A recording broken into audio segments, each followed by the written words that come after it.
Hey, this is Pastor Mike, and we're here with Austin from the Atheist Roundtable and the co-host of the YouTube show, taking off with a interview, typically theists, where Austin actually grew up in religion, comes from a religious family, quite an extensive religious background. So we're going to delve into that today, talk to him about his religious past. He's only been atheist for about 2 years. So Austin, I'm going to ask you the first question. Just tell us a little bit about your past in a short form, and then I'll delve in and ask you some questions about it.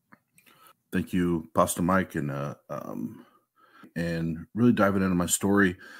The short version is I come from really a lineage of full-time ministry pastors, associate pastors, music ministers, that kind of thing. That's really all I've ever known. From my great-great-grandpa that I never met, that was a pastor, all the way down to current day my younger brother being a pastor, my only sibling, pastor of a church here in our city. It's all I've ever been surrounded by. All I know is, or all I was surrounded by and brought up on was faith and religion and God and Jesus. That's really all I knew. What was your childhood like other than that? Were you a normal child? Did you do the same things everyone else did? Or are you comparing that to the fact that everyone else was also Christian? Man, it's so tough. When I get asked that question, that's probably the most difficult question for me to answer. Some normal things happen, like I was an all-state baseball player, and I did athletic and played football, and I did all that. All that was normal. But as far as socially, the social world was always difficult because of what was put on me. You can't do this, and you can't do this, and you can't do this, and you can't hang out with this person, and you can't this person has the devil, and it sounds so fucking bizarre to me today. But looking at that and how I raise my kids now, no, it wasn't normal. The sports were normal. The athletics were normal. And because I excelled, I think that made it feel more fulfilling, I guess is the word I want to say, as far as just having a fulfilling youth. But as far as a social life and learning to interact and do all that, it was not normal compared to how I raised my kids. Now, what kind of age group or demographic are you talking about here? I'm talking from the time I was in, just at a Sunday school at church until I was, 14 years old, 15 years old, when I started just to rebel against everything. It was, so it was what, a 10-year, Great. Okay. 8 to 10 year span. So let's be more specific and dial it right back to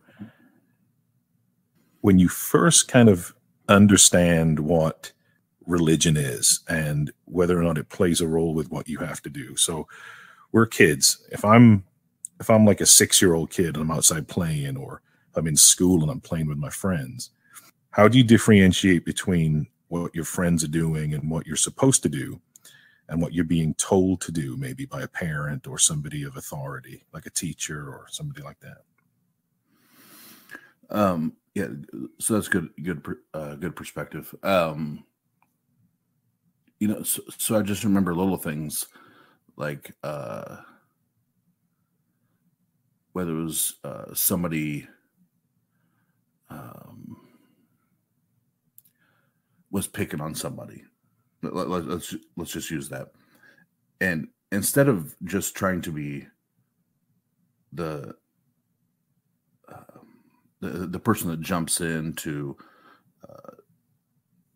protect or anything, it was automatically a judgmental thing for me, because that's what I was like, you're this way.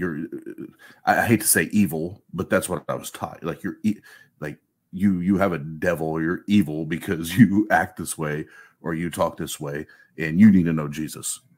And that was from a very young age. Understand. And who would be these people that were instilling that in you, though, at that age group? Oh man, pastors, from the time I was in Sunday school, a children's pastor, youth pastor, especially my mom, and those things were just instilled in my brother and I. Sure. Now, for people that were listening, you grew up in Indiana. Now, I grew up in a, lack of a better term, Christian home because my mother is a Christian. I don't recall the same thing as what you described, but I do understand to an extent that people of authority will often use their worldview to incorporate particular disciplines, right? So if I'm a Christian and I'm going to discipline my child, I'm probably going to follow the doctrine of which I'm adhering to. So that's easy to understand. How old were you when you're a child age now? This is preteen. Did you become aware that played a role in your upbringing, or was that even something that was a thing until maybe you were older? No, it wasn't a thing until I got a little bit older. Like that was just life. Like that's all I knew. And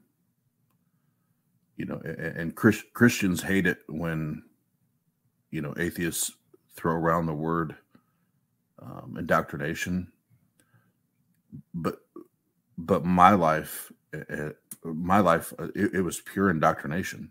It's literally how I was raised. It's like, this is what it is, and this is how we operate as a family. This is how we think. This is how we go about life. It wasn't until years later the dogma and the indoctrination from what is real life. Now, I'm assuming that there's probably going to be people that listen to your YouTube channel and any show, any episode that you put out that might not be fully familiar with terms like indoctrination, dogma. Describe what that meant to you to grow up in that kind of environment and how that plays into those words, because those are words in the English dictionary. Anyone can look up the word indoctrination right now. That's your opinion. They could just brush it off. But how do you interpret that into your lifestyle growing up? How would you explain that to somebody so that they could maybe kind of put that to their life and say, oh, okay, I see what he means?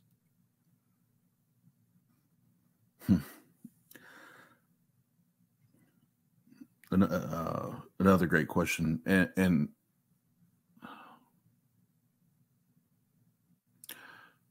if you find yourself in a situation, whether it's your family, circle of friends,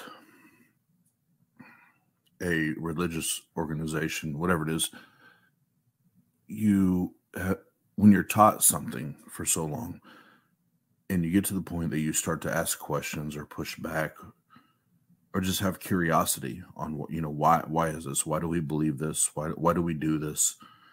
Why is this the way that we do this? And, in my situation, they say, well, you just need to have faith, or don't question God, or God is not to be mocked. Just believe it because that's what the Bible says, or you just need to trust the word. When those things start coming up, when those phrases start coming up where there's no real answers, that is, by definition, indoctrination. You have been essentially programmed. And I was programmed. Like 100% I was programmed. And programming, to me, is a much simpler way of saying indoctrination. People are basically taught that religion isn't to be questioned or it's not to be jeopardized or changed.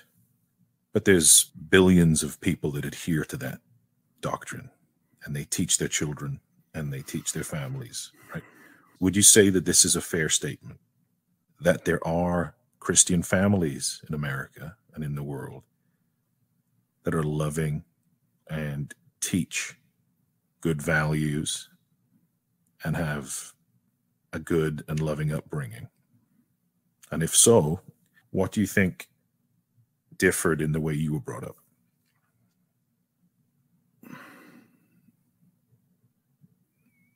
I'm sure there are. For my personal story with my family, so my mom was in full-time ministry for years and years, and my dad was right by her side. And it was they were married, had my brother and I, and it was a really cute family, right? This this God, our household was 100% dysfunctional and abusive, and was not what I was taught would be aligned with a gospel or a Bible. So I don't know, I don't know what other families looked like, so to speak, but I know that the later, the longer I went and the more I looked at my childhood and growing up and what my family life looked like compared to what they taught me, none of it connected, none of it made sense, and none of it was quote unquote God. None of it was quote unquote Christ-like. None of it was loving or nurturing, helpful, supportive, any of that. Certain people will take what they read in religious text and apply it how they may see fit, or they interpret it differently. What do you think your family did that was different to, say, a Christian family across the street that may have a completely different outlook on it? Like, if the words are written in the same way and we have the same copy of the same book, would that be a book issue, do you think? Or would it be something to do with the person that reads it and applies it? How would you best explain that? I couldn't. If you lived across the street from me growing up, I would tell you that we probably did it worse than you. As an adult now, being a husband and a father, and now you're even if I didn't know your family, I would bet that your family did it better than we did. We've talked in the past about if somebody's going to make a claim that something is extraordinary, then you and I would both agree that they would need to provide a specific set of demonstrated results or evidence that can be proven before we would say, okay, now I'm going to base my life around this. Would that be fair? Yes, sir. Okay. So in that case, if I read a book and you read a book, one would assume that we'd probably have a similar, if not the same, outcome from what was in the material that was in the book.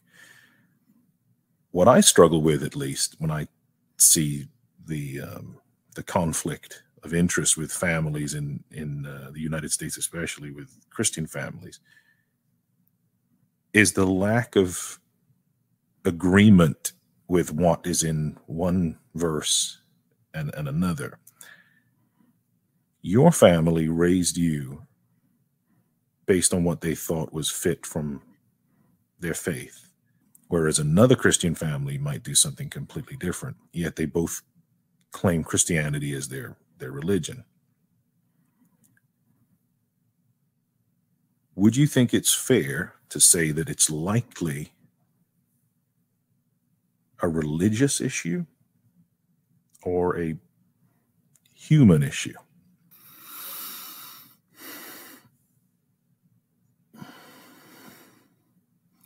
Well, I understand. At least I believe I understand that religions are probably always going to be here. People are always going to make stuff up. So to me, it comes down to a human issue, and the reason I say that is, and this is how I got to where I'm at today, is like you can have a billion different religions, what's your standard of evidence, and how did you get to your God? How did you get to your higher power, your being? And so to me, it's like, it doesn't matter if you lay out a million, a billion, a gazillion religions.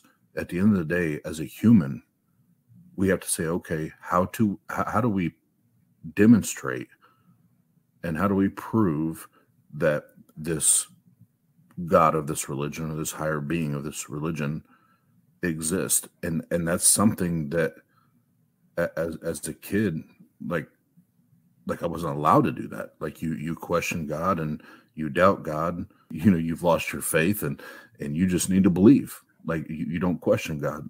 So to answer your question, I believe that comes down to the human. Like, you have to apply logic and reason. Christianity is enormous. There's so many different denominations of this faith. They all seem to have an interpretation of the same thing.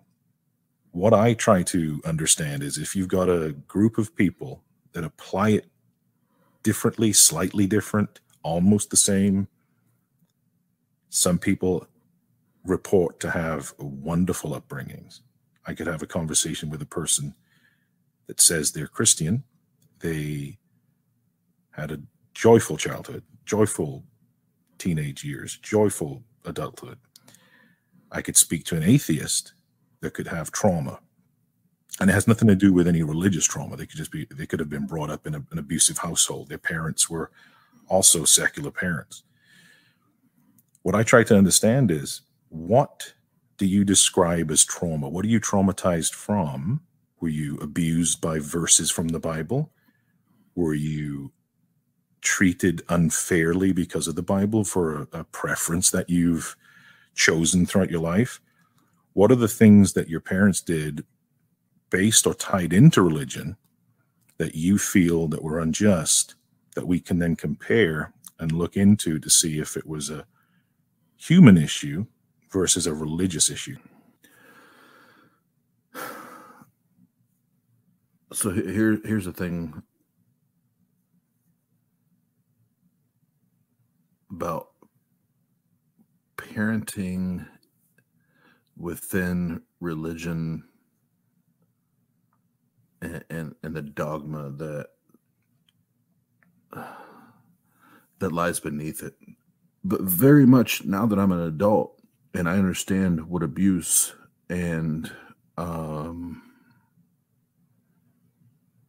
what trauma looks like and sounds like and feels like,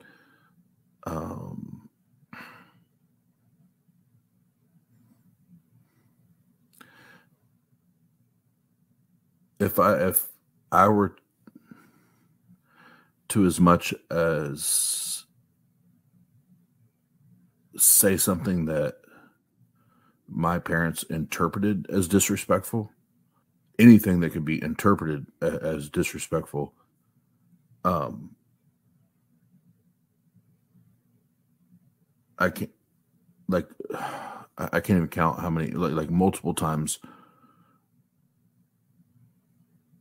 pasta that I had ivory dish soap poured down my throat. Can you repeat that? I had ivory dish soap poured down my throat, like to gag on. And all this was just, we're raising to be a good Christian boy, you know. Other times, the older generations talk about, well, I'll put a bar of soap in your mouth. I can't tell you how many times that, and it wasn't just put a bar of soap in my mouth if they didn't like what I said. They would literally take it and scrape it on my teeth, like scrape it on my bottom teeth and my top teeth. And then I had to sit in the bathroom for like a half hour to an hour and just let it sit there in my mouth. Like, I didn't get to move. I didn't get to spit. If I wanted to swallow, I could swallow, but I wasn't allowed to spit it out. I got beat with a belt. I got beat with spoons. in the name of making me a good Christian boy. So when people ask me questions similar to what you asked me, I mean, that's, the person across the street that was Catholic or Baptist or, however they interpreted the book, they probably did it better than we did it, if I understood your question correctly. It's, awful that occurred. And I love that you're sharing this. I would like to continue and question a little bit more about that if it's okay with you. Yeah, absolutely. As I've gotten to know you over the few months we've been associated with the Atheist Roundtable, one of the things I like about your thinking is you're very rational and you're quick to ask questions, which make for excellent skeptics, by the way. It's fair to say, though, those things you just described are quite easily ruled out as not necessarily, biblical actions or things that are necessarily tied to Christianity. And although you might not view that as a child, one could easily be assuming that this is what Christianity is when you're a child, not to take away from that aspect of it. But now in a position of being able to teach, it's easy to understand that those things technically aren't tied into Christianity. Would that be fair to say? For sure. So back to the human, versus religion aspect of it. Could you use that logic of breaking down whether or not a person looks at a religion and makes their own human choice on how they're going to practice it and apply the doctrine, where, like you mentioned, a verse from the Old Testament, spare the rod, spoil the child. It's a very simple verse. One person could view that as, I better make my child do their homework, otherwise it's going to spoil their education as they get older. Another person could look at it as, I better beat my child with this belt. But it's the same verse that we read. When we look at these things, are we saying that religion is the cause and it's the poison, or is it a human issue? What do you think? What's your best explanation to this? My gut, and before you could even get done answering that, it's 100% the religion, because I would never do that. I would never do that to my child. I have 4 kids of my own, and I have 2 bonus children. I would never do that to them. The only reason my parents did that, the only reason they did that is because they felt that they had to live a certain way, and they had to discipline. And again, I won't speak for my brother. They had to discipline me a certain way and try to make me look and talk and appear a certain way, because that's what their religion, what their church, what their dogma, what their philosophy said that I should look like, because they're in the ministry and I need to be this little cookie cutter boy. And that's I 100% know that's what drove that, because my dad and I now, as much as I hated him for years, we're the best of friends. And he says it all the time. I regret what I did, and I know what I did, and I know that it was wrong. And like it's 100, like that all of it came down to that church and that religion, and that they wanted to do everything they could to make sure that I fit into their, into their frame, and my brother fit into their frame, and that we looked and appeared to be the family that should be up in front of an entire church of, 1,000 people. So no, it wasn't a people thing. It was 100% influenced and determined by that religion. Now, does the Bible say put soap in a mouth and do this and this and this to a child? No, but what it does, it manipulates you and makes you think that we have to act this way and do this because if we don't look this way in front of all these people, then we're not, especially in the high octane evangelical movement. If we don't look like this and talk like this, then we shouldn't be in this position. If our family doesn't, meet all this criteria, and it's stressful. Like when you have all those people looking at you. So I get it. And that's why even today, I tell my younger brother that's in he's a pastor in the ministry. I'm like, is it worth it? You to live this certain lifestyle and meet all this criteria? Is it really worth it? Because that's what religion does to you. But again, back to your original question, yes, I believe it's the religion and not the human, because I believe that if you kill the religion and you strip that from my mom and dad, that shit never fucking happened. I want to try and ask questions to understand your position, because as I mentioned in the opening, a lot of us in the Atheist Roundtable, we have different upbringings, different viewpoints, different stands on where we are currently and things like this. What we talked about earlier with indoctrination, that actually is a lot more powerful than what people actually think it is, and how it affects people after it's appeared to be over. Because indoctrination has after effects. Even once you've discovered that your belief system is flawed and you've moved past it and you feel relieved, it doesn't mean that you don't have little aftershocks or ripples where you think, I believed that for so long, I feel like I've been lied to, or you feel regret, or you feel embarrassed, you feel ashamed that you were in that system for so long. So that's my reason for holding on to this for a little bit longer, because I don't feel like we've actually touched on something that I'm trying to get at here. Okay, if I'm hearing you right, your parents, in your opinion, would have treated you differently, you and your brother, had it not been for religion. I believe that 100%. Yes. So if they weren't Christians, or if they had not chosen, if they, let's say, chosen to be secular, or if they were atheists or for some reason, you don't think they would have disciplined you in those harsh ways? Nope. You don't think it's in them otherwise? Nope. Okay.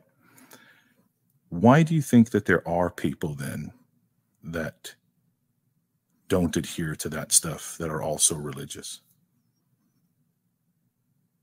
What do you mean? So there are clearly other people that are religious in that same faith as your parents that don't put bars of soaps in their children's mouths. Obviously not all of them do, but there are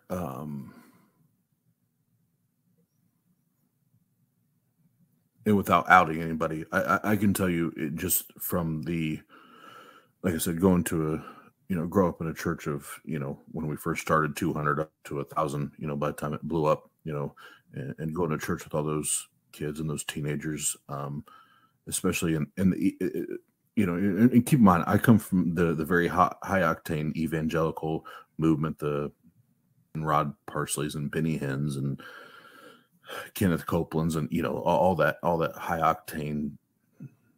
There's a lot more of that happened than anybody might want to realize or admit. So that's what it's tough for me to say one way or another, just because that's in my small sample. Would it be fair to insert, though, that there could be a correlation between parents that would otherwise discipline that way, that also would like to choose that type of religion as a scapegoat or something to hide behind? Oh, sure, absolutely. Now, I think that would be, I would think, or at least hope that would be in the minority. But I just know even the ones that I grew up closely with, that this was a norm, like behind the scenes. Like this wasn't something that just happened to my brother and I. Like that this kind of thing, whether it was, soap and a spoon or a belt or a shovel or boot, getting beat with boots. I mean, there's all, whether it was my brother and I or our friends that grew up in that setting. So that's where I can't say 100%, because I want to be intellectually honest and say I can't say 100% this is what it is, but I can tell you in that movement, the evangelical movement, there is more abuse that's hidden than that's ever exposed or talked about. And with Catholicism, with the male priests, there's a very recognized statistic with the priests there for a particular thing. So those stats are telling, which lean more into what I'm pushing toward than what you're speaking on. So that's why I'm trying to find a happy medium between the link between what humans choose to do to what written text is. Ultimately, that's what a religion is. It's a book written that has a doctrine that you're supposed to adhere to. And so if you're going to read it and interpret it your own way, that's a human aspect. Would you not agree? Well, so, okay, now I understand. So, and I'll draw a divide here. So and this is where I'll share this, and my brother has zero issues with me because he talks about it publicly all the time. So what I'm talking about with the abuse is that being driven by the religion. Like that's like trying to control and corral your kids, your youth, whatever. Then when we start talking about the Catholic Church and the infractions and the abuses that they have being sexual in nature, that are driven by sexual perverted desires or whatever, by whoever it was that did it, those are 100% humanistic. Just like I said, I was going to share with my brother. My brother in the church we grew up in was molested multiple times in the church. That had zero to do with the religion, zero to do with the doctrine that we were raised in. That was 100% the people, the persons that were involved in that. That was 100% humanistic, perverted, disgusting agendas, like totally. Well, let's differentiate between when is it to do with the religion then? Say it again. Let's find out and delve into when is it to do with the religion and when is it not? Yeah. So to me, the religion, so like the way my parents treated me, that was we're to look like good Christians. We're to act like good Christians, and I'm going to discipline you so that you look and act like a good Christian. Whereas the other shit that happened with my little brother had nothing to do with how you should look or act as a Christian. It is, as a human, how do I get what I want out of this situation? Like how do I benefit from the circumstance or the situation that I can put you in, or that I find ourselves in? To me, that's how I separate those. No, if not for the religion, your brother wouldn't have trusted the person in the church. Is that the thing, though? And if not for the religion, your parents wouldn't have put bars of soap in your mouths. If it wasn't for the religion, they would have put soap in our mouths. And if it wasn't for the religion, well, if it was religion, we wouldn't have been in church. But because of if it wasn't for the religion, we would have found ourselves in the church. But because we were there the offender, whoever those offenders were of my brother, they took advantage of the religion because there were young children there. So it wasn't because of the religion; they just took advantage of the religion and the fact that we're in that building. Where does religion come from?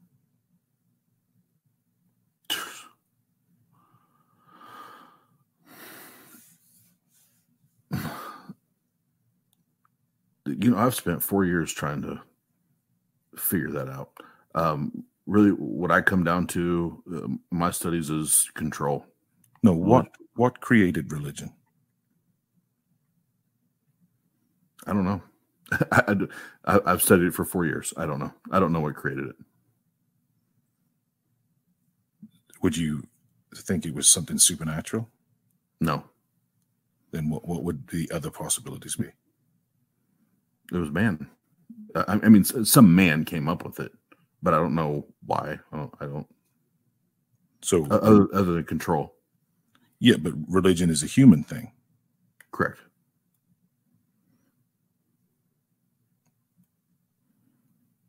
So humans do things from a human position to control. Is that what you're saying? Yes. And I see what you're doing here, and I love it.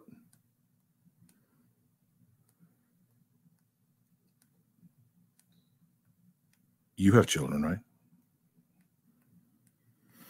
I have 4 of my own and 2 bonus children. Yes. You're a fucking genius, by the way. Go ahead. How old are your children?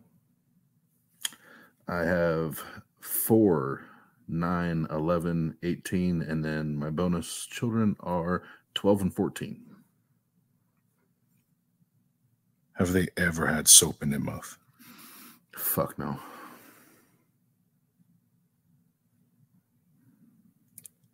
Were you once a Christian? Yes, sir.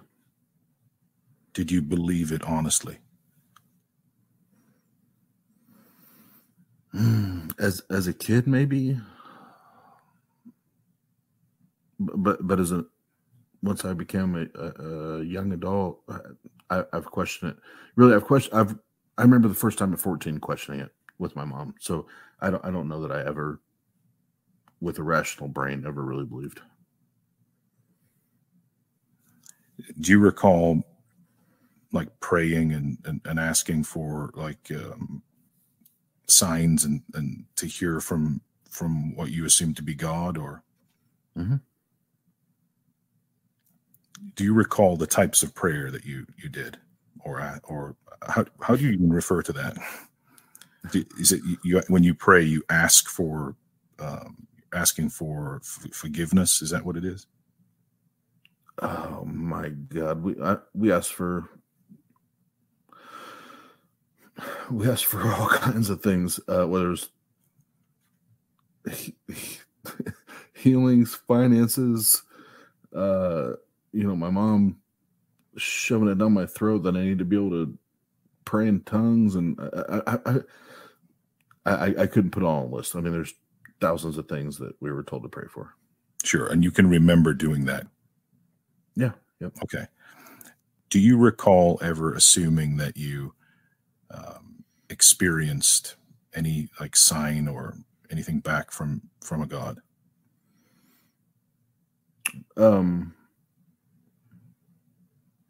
Yeah, I thought I did.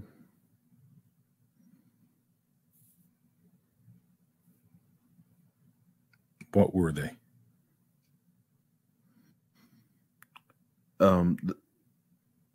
Well, now being where I'm at today, the same,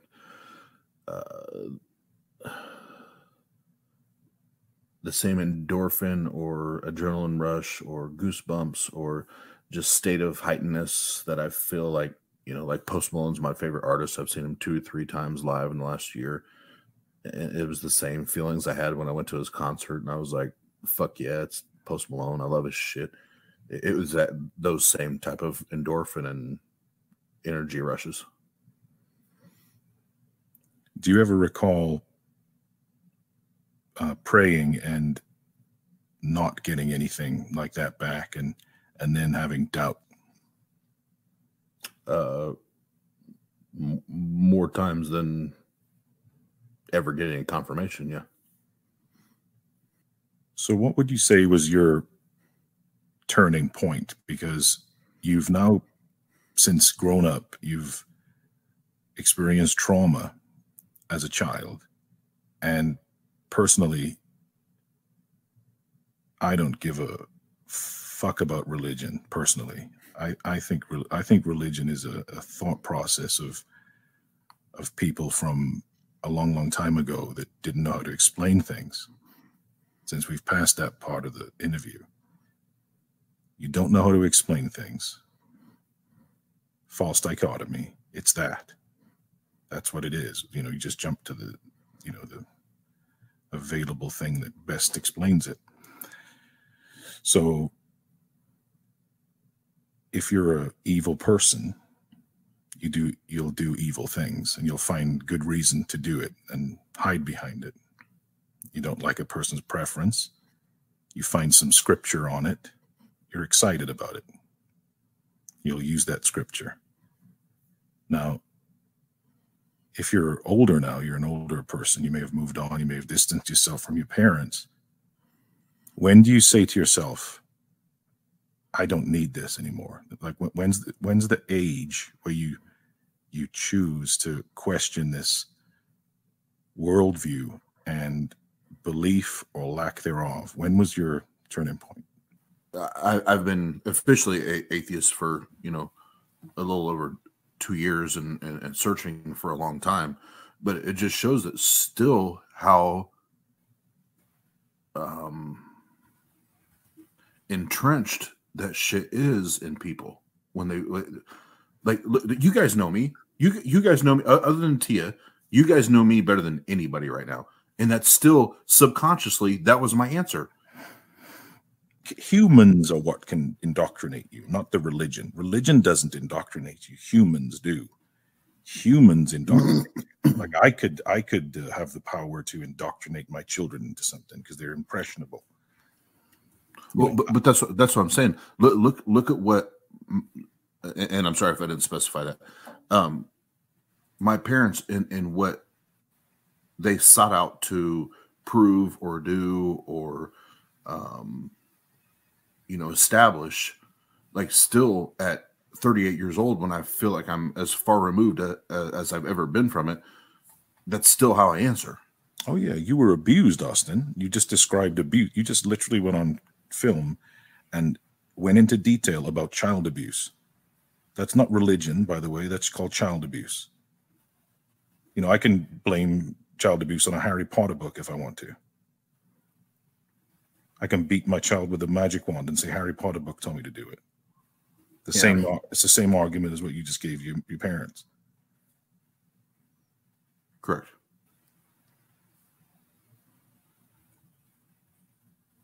Yep.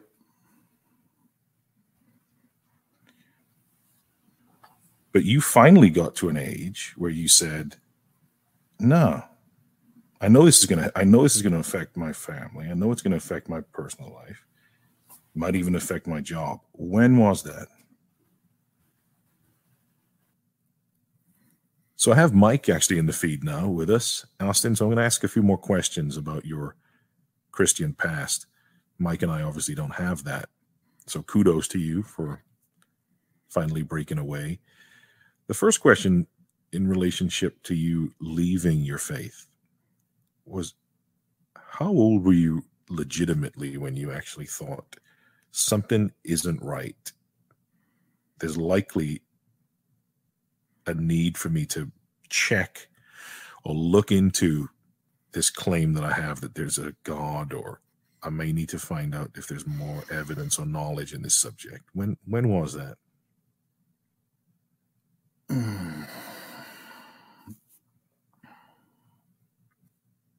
Austin, I've got Mike actually in the feed now. I just brought him in, and we just want to talk to you a little bit about your transition, how you segued from being a Christian and suddenly decided, you know what, I need to check into this claim of there being a God.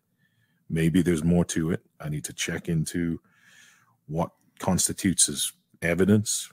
Do I have enough knowledge?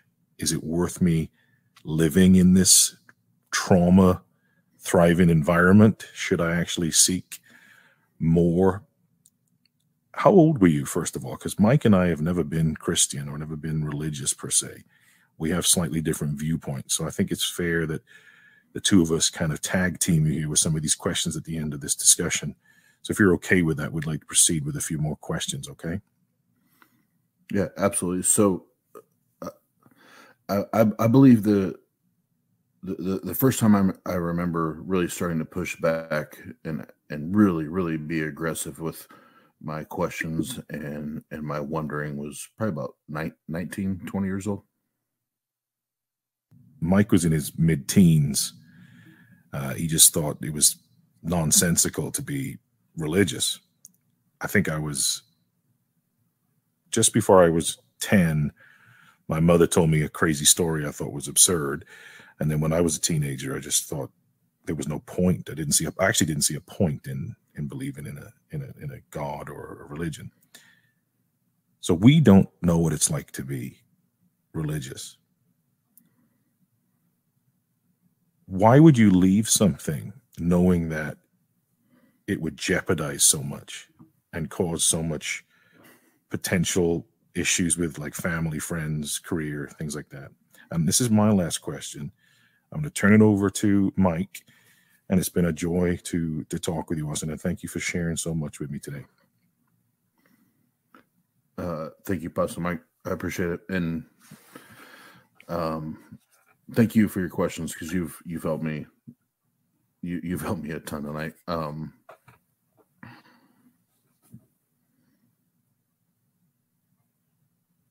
Yeah, it's tough to completely drill down. Like I said, that 19, 20 year old age bracket.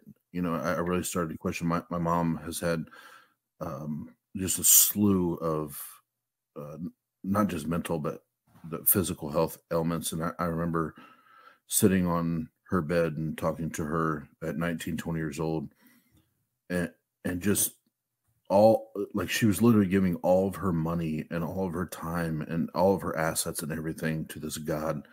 And I remember looking at her and saying, "Mom, like, you actually believe in all this hocus pocus? Like, you're going to keep believing in this? Like, this God has not done anything for you. You have nothing. You don't even have you barely have your health. But yet you're going to sit here and preach to me how good and how great this fucking God is, you know." So fast forward it to today, and, you know, how do I take that stance to compromise, you know, relationships and family and all of that. I've just really, you know, anybody that really intimately knows me,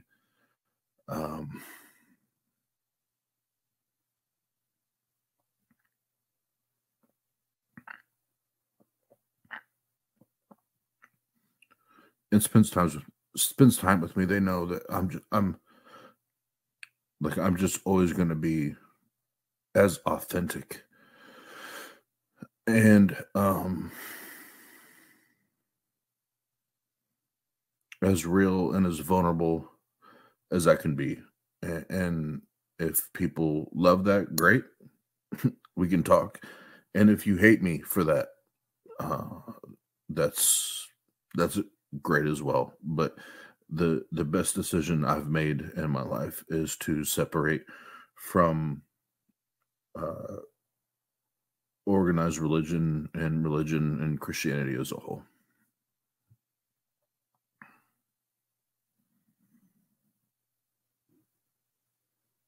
I think the questions asked before me were absolutely spot on, and for sure, you know, just very telling of the transition. I kind of wanted to make a focus on kind of things that you did as a Christian versus as you are now. And some of these questions might be a little off of that, but for the most part, you know, I wanted to stick to that in a sense. Do you think that you handle your emotions better than you did as a Christian or as an atheist? No, 100% now. I've been through, not through that makes it sound bad. I've embraced a lot of therapy, coming out of religion, and I 100% handle myself light years better than I ever did as a Christian, as a believer, because I was taught that you just put your burdens on God and He'll take care of it, when nothing ever got done. So 100% today, I manage my emotions. My decision making is more accurate, more pinpoint, all of the above. So you would say that you're generally happier, or has there been no evident change? I am, and anybody that really knows me and they spend time around me, if not, they're full of shit. I am emphatically a more happy and satisfied man and human being today than I was, 10 years ago as a quote unquote believer or Christian. Would you say that you find life more meaningful or meaningless without religion? Oh my God. I love these questions too. Like 100% more meaningful, because I've learned to embrace so many more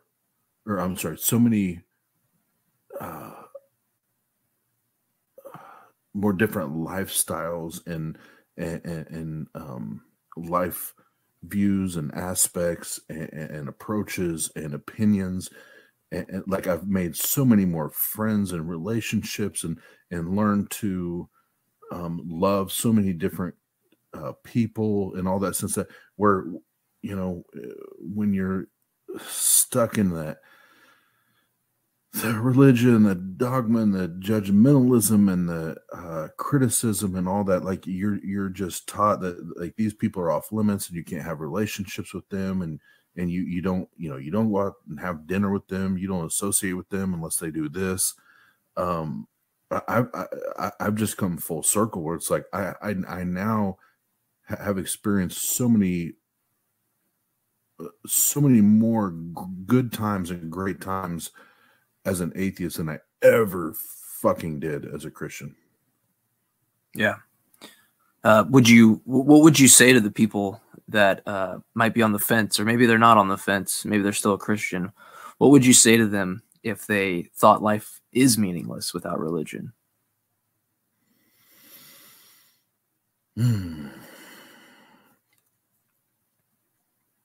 Well, first of all, if you're on the fence,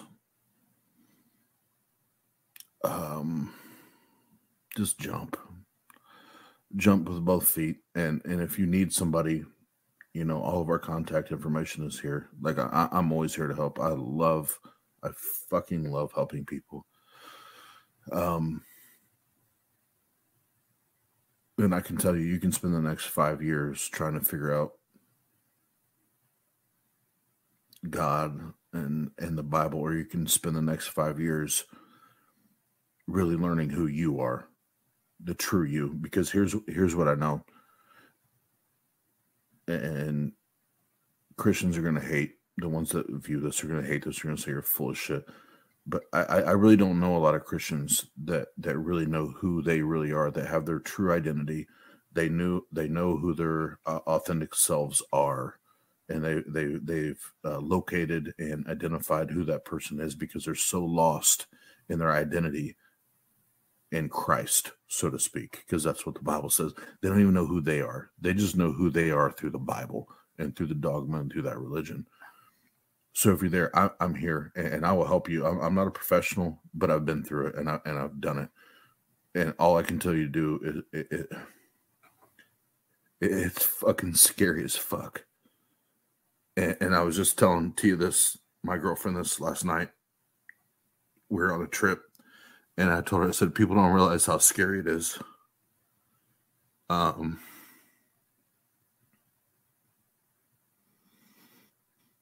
you're gambling everything. You don't know who you're going to lose, who you're not going to lose, what you're going to lose, what you're not going to lose. Like it's literally a gamble. And I get that. And if I can help, I'll help. 100%. But the biggest thing I can tell you to do is jump. If you're questioning it and you're on that line and you've been doing your research and you've been applying logic and reason, just jump. And there's people like me everywhere that will help you. And if you can't find them, find me and I'll help you. But for the Christian that isn't there yet, and you're still 100% go and your faith and your belief system, I would ask you to contact me and I will help walk you through the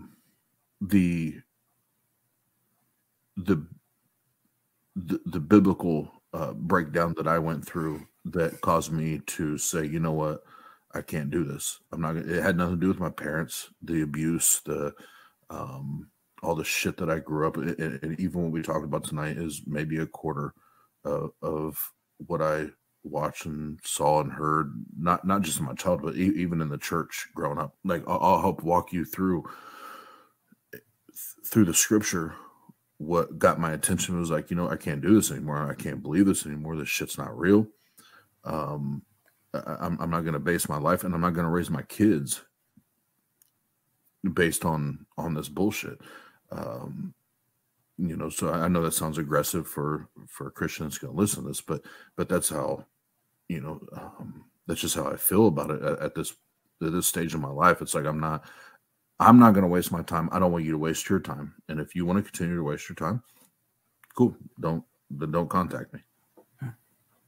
Let me flip the coin, so to speak, and let me ask you, what would you say to people that chalk this trauma up to as a suppression of belief in God? And does it bother you? And does it bother you less or more as your duration of an atheist continues to grow? I actually laugh at it because I understand therapy.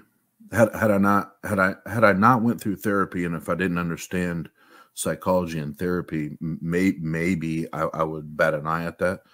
But anybody that says I'm suppressing it because of the abuse or whatever, I've literally went through hours and hours of therapy from not just my abuse as a child growing up, with my parents, but I've also went through hours and hours and hours of religious therapy. And I still seek therapy today. And I attribute a lot of my happiness and my joy, and those that know me on and off camera, I attribute a lot of my joy to the fact that I'm not afraid to go get therapy. I'm not afraid to go talk to people. So anyone that tries to hurl that my way, I ask them, when was the last time you went to a therapist? Because I believe every human being walking should seek therapy at least once a month. And if you're in my stage, or I'm sorry, not my stage, my place where you have, past traumas and mental health conditions and whatever, you should do it, probably once a week, if at the most, or at the least every 2 weeks. I laugh at that. So, it sounds like you're, you tackle a lot more than you once did. So that would want me to ask you, what was your biggest fear as a Christian and your biggest fear now?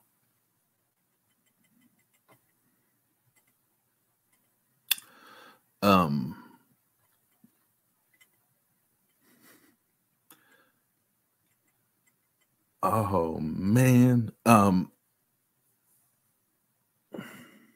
Or maybe even just a couple of fears. Maybe not the biggest one. It might be a tough question, but what's one that stuck out to you as a Christian? You asked the right question. It's funny because it's like I said, my girlfriend and I just took this 2-day trip, and we talked about so much, and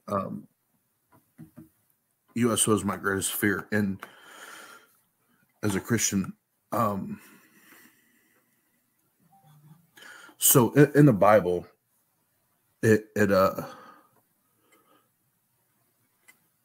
is where until people remove themselves from Christianity, they don't realize how abused they are mentally and psychologically, and they shrug it off and they smile. Oh, we're just servants of God.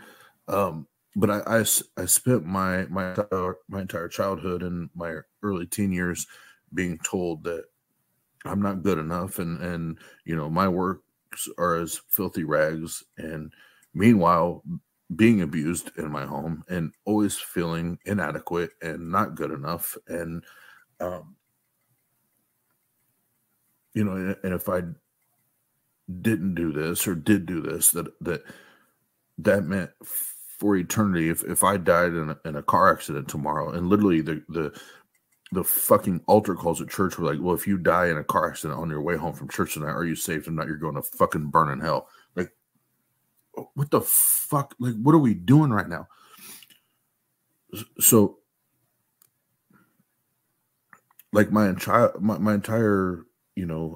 childhood and teen years, and even into my in my 20s, when I was really seriously questioning shit that was still such a fucking huge fear of mine, was hell. It was like, if I died today, am I going to burn in hell for eternity?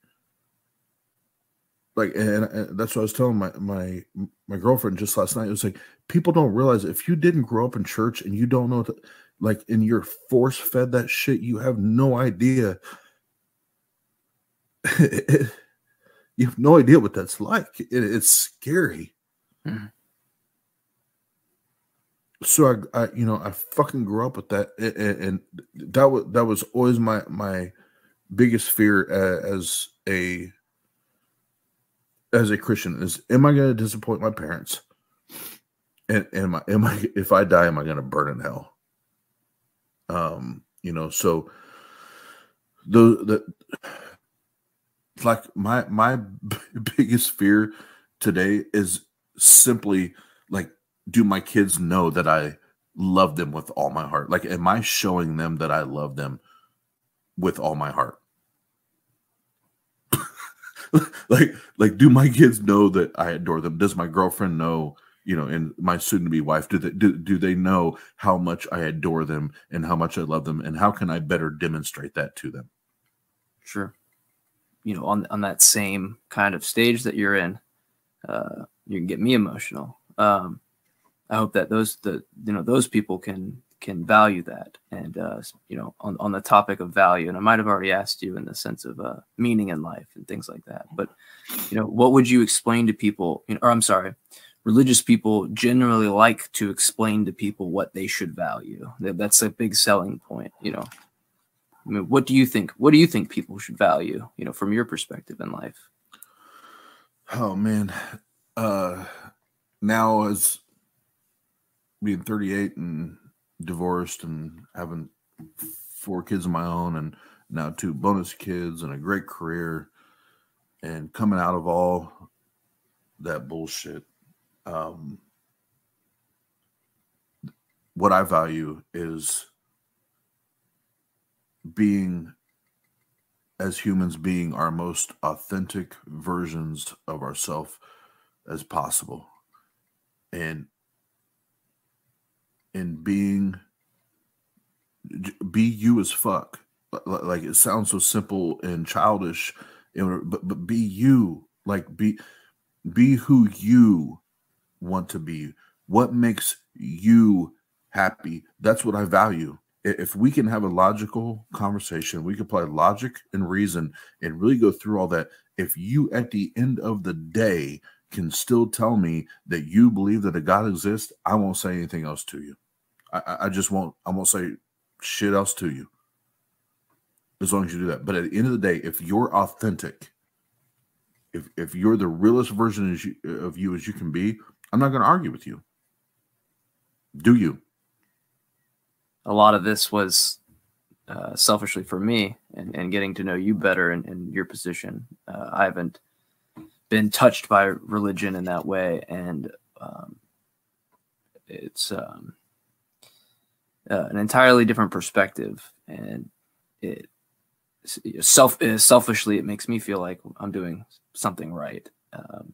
And then on the selflessness, aspect, it's, what can we do, to make people, feel value in their life, and feel wanted and want to, not be, expected to be some kind of a robot or something. And I don't want to get on a tangent about it, but I just really appreciate your answers, and you were as honest as you were. I think this has some real benefit to help people. No, and like I said, I appreciate both you and Apostle's questions were amazing, and I definitely handled myself better tonight than I would have the other night when we were going to do this. But hey man, you hit me in the feels. I know we'll probably cut a lot of this part out, but for real, man, this is it's heavy stuff. It is, and these are the tough parts that these are the tough parts that a lot of people don't like to talk about, and especially recorded and to put it out, and I told Tia, last night or the night before that I wanted to do this sooner than later because, especially as technology advances and more people have more access to more information, that's why our culture and society is going to move further and further away from religion, and I know that, that, Pasta knows that, but it's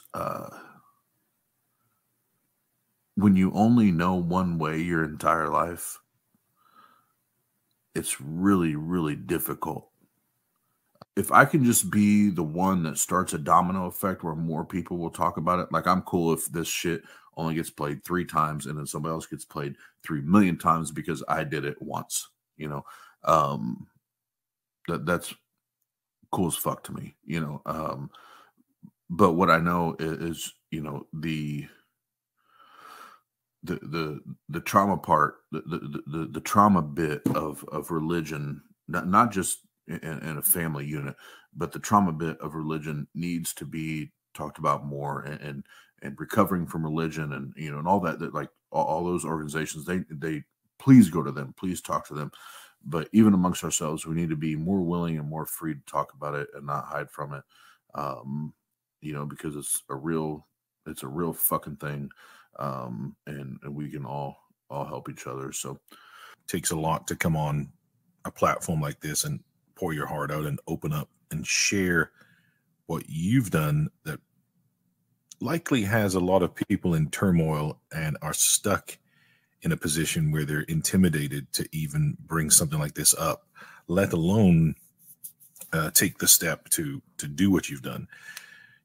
Religion, the one thing that religion does, which we've talked about being a man-made structure today, at least that's the part that's provable, at best.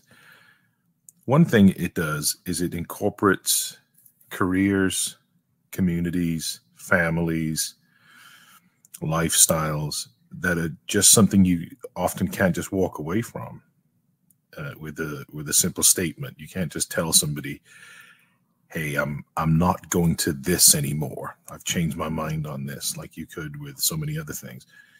You don't want to be in your Skype group anymore because you got, better things to do. It's pretty easy to just delete the app. But you typically don't do that with religion, especially just for gaining knowledge in something. To turn around to somebody and just for the most simplistic way and say, hey, I've used epistemology here and determined that, the pathway to truth isn't by reading Bible verses. I think that better standards of evidence are warranted in this case. I think I don't want to be religious for that, or I don't want to be religious because I believe that the Hindu faith is inept or not conclusive, or I think any religion is a little bit nonsensical. I think I don't want to be religious anymore. But there's plenty of other reasons that you've gone over tonight that would justify not being religious. You should follow a set of standards or follow this doctrine that teaches you to dismiss a group of people because of their preference in something. Treat these people differently over here because it says so in a book. I don't want to do that anymore. You know, that's enough justification to leave something. But people hide behind pages of books that were written 6,000 years ago and try and justify that. So I think you're very brave. You've met a group of people online. I think that you're one of the ones that need a little bit more pats on backs.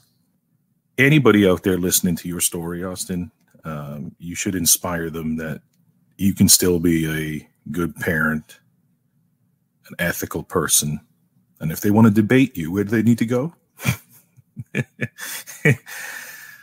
Atheist Roundtable. Yeah. If they want to talk about morality or ethics from a secular point of view, come and chat with Austin. Or even better, because that's his forte, is talk to Jesus Mike. I mean, Jesus Mike will, some say he'll go ahead and school you. He'll go ahead and put you in the chair and school you. He likes to teach. You know, some folks like to preach. Jesus like to teach with it. He's the great teacher. Yeah, he's one of those guys that'll let you know where a set of standards come from. There will be more Austins that have crazier stories than I do.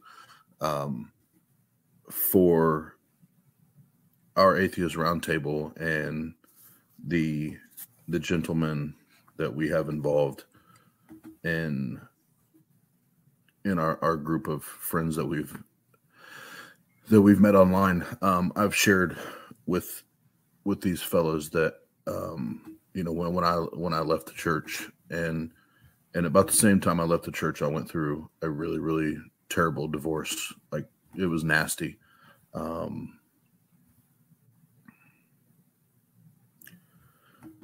these guys are my friends, and I call them when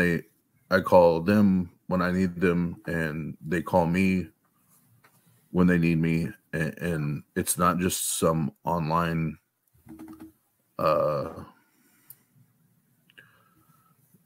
social group that we have. You know, tonight, me shedding tears and doing this wasn't the first time that Pasta and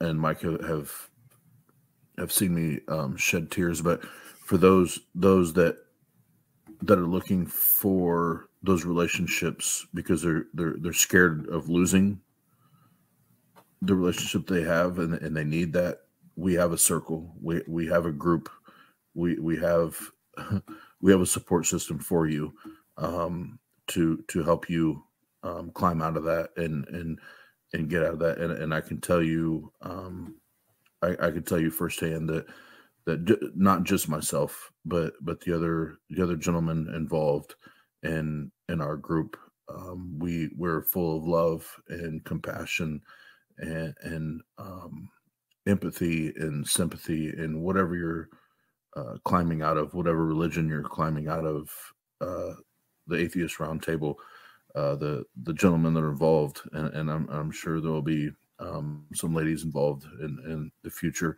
We want to love you. We want to help you. And I don't know, and I mean this with all my heart, I don't know where I would be right now without meeting these motherfuckers. I love these guys. Well, dude, you know, you got a family, bro, at the round table. Always. I know. Always.